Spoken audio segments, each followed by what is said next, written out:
संत देवाला जाग करतात.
देवाला जागृत केलेलं आहे संतांनी संताला जागृत केलेलं आहे.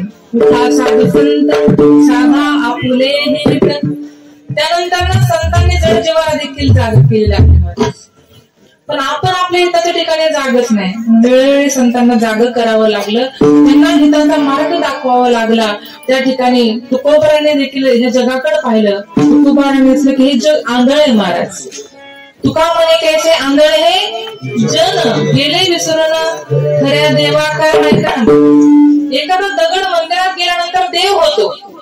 एखादा दगड मंदिरात गेल्यानंतर देव होतो. पण माणसं मंदिरात जाऊन दगडच राहतात. हे शब्दांतिक आहे. आपण दगडामध्ये देऊ शकतो ना. दगडाला जर बुक्का लावला तर तो विठोबा होतो. दगडाला बुक्का लावला तर विठोबा होतो. दगडाला भंडारा लावला तर तो खंडोबा होतो. ऐकताय तुम्ही सर्वजण. दगडाला भंडारा लावला तर खंडोबा होतो. दगडाला गुलाल लावला तर तो मसोबा होतो. त्या माणसाला माणुसकीचा गंध लावला तर तो माणूस झाल्याशिवाय राहणार नाही. कारण फुलात फुल गुंफत गेलं तर फुलांची फुलमाळ तयार होते. दिव्याला दिवा लावत गेलं तर दिव्यांची दीपमाळ तयार होते. तसं माणसाने माणूस जोडत गेलं तर माणुसकीचं सुंदर असं नातं तयार होतं. ती माणुसकी लोप पावत चाललेली आहे महाराज. माणुसकीच्या नात्याने मी या ठिकाणी आले बरं का काकू.